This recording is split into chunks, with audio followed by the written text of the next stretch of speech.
Hi, everybody. It's Tim Constantine from the Washington Times, and it is officially election season.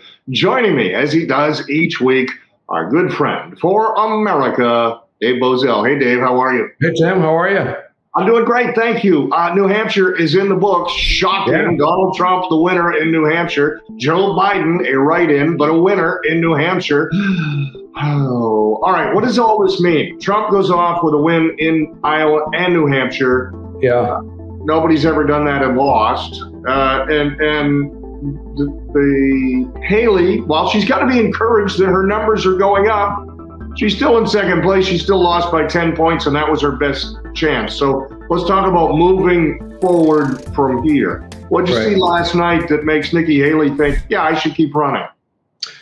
Not well. There's not a lot of states like New Hampshire that allow Democrats to cross over and vote same day.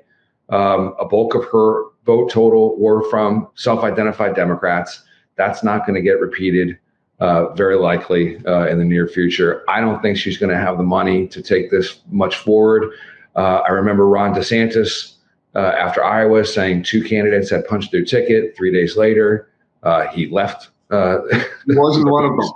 He left the race. So I suspect Nikki Haley will wise up and end this campaign in the near future.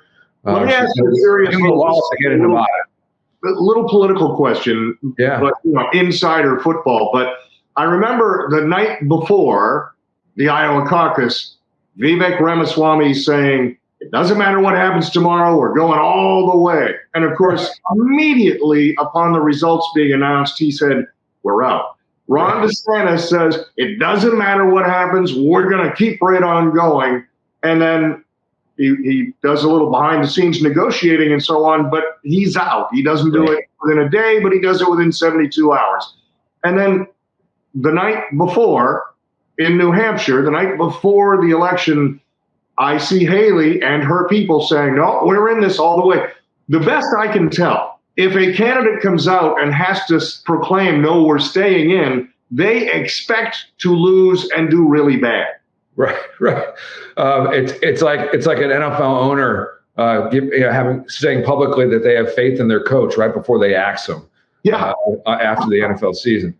Look, I just don't think that Nikki Haley has the funds to keep going for much longer. She's going to try to generate some fundraising to pay the staff that's helping her campaign for the remainder of the month. But that's it. But I want to declare almost like a funeral, the death knell for a lot of the Never Trump crowd while we have this opportunity. I'm talking about the Paul Ryans, the Mitt Romneys, sadly, on a personal level, the National Reviews, the Bill Kristols, the Liz Cheneys.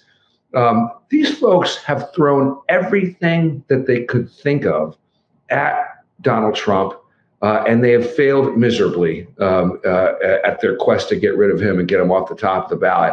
So a death knell for these guys who have embarked on that campaign. And I think a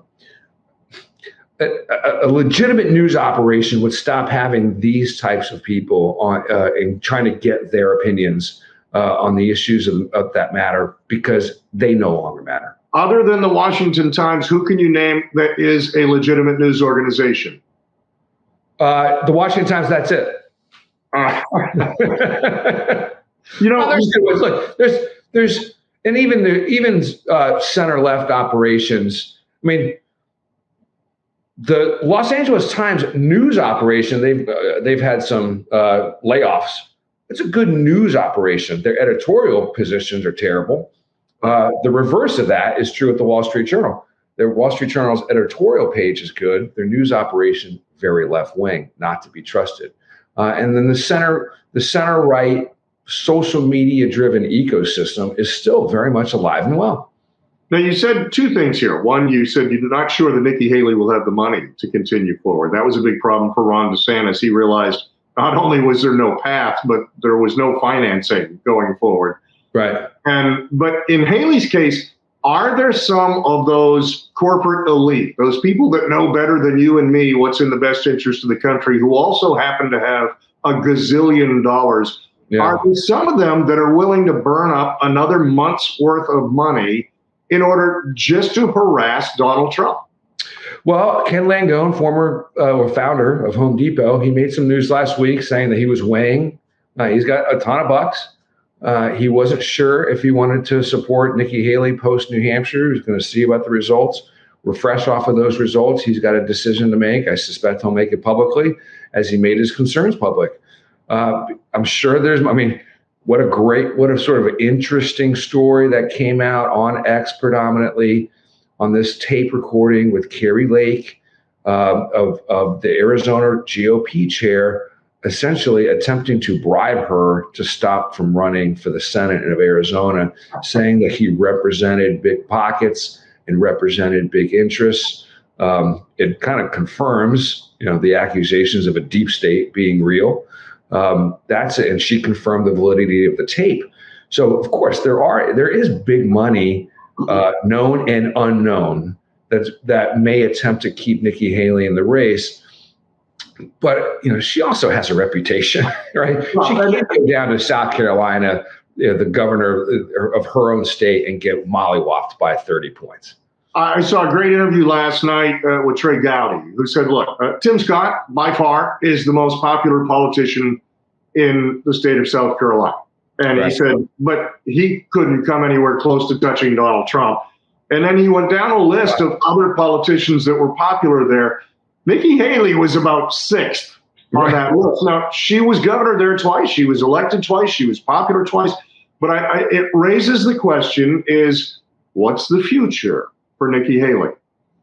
I think her immediate future is dropping out before the end of February. And long term, does she end up earning anything in the Trump administration? Or no, I don't think that she. I know she would take the vice president appointment. I don't think that she'll be given that opportunity. I don't really know where in the cabinet she would fit in. I'm going to go out on a little bit of a limb. I know sometimes Donald Trump will gravitate to his former competitors for certain spots, Ben Carson being chief among them. I don't think Nikki Haley is going to fit that bill. I don't see Nikki Haley in a second Trump administration. No, I was going to say she had what I would call the misfortune of being the last person standing against him, because if you drop out early, he can somehow find in his heart to make it up to you because he sees an advantage in bringing you on board, Tim Scott. Right. But he's not human that way, right? He just if you're the last person, well, by golly, you were in my way. I'm not helping you. Forget it. So right. Trump's just not human in that way. He's not like the rest of us, right? He's enemies one day, best friends the next, frenemies on day three.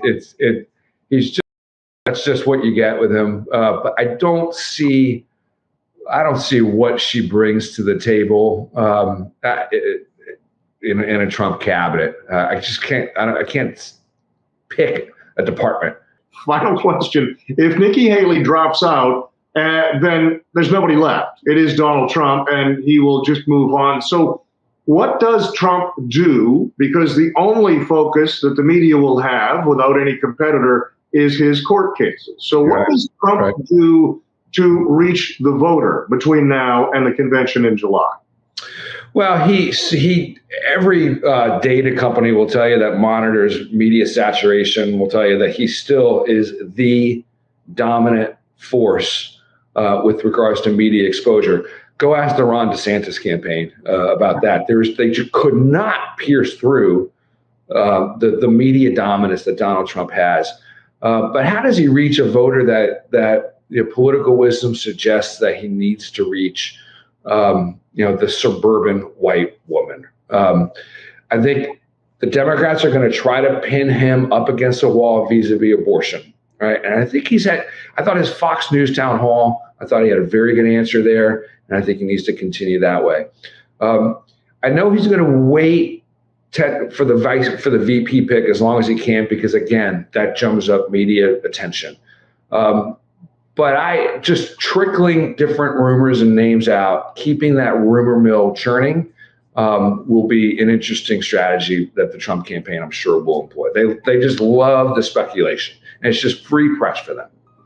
He is David Bozell. I am Tim Constantine for America and from the Washington Times. Thanks very much.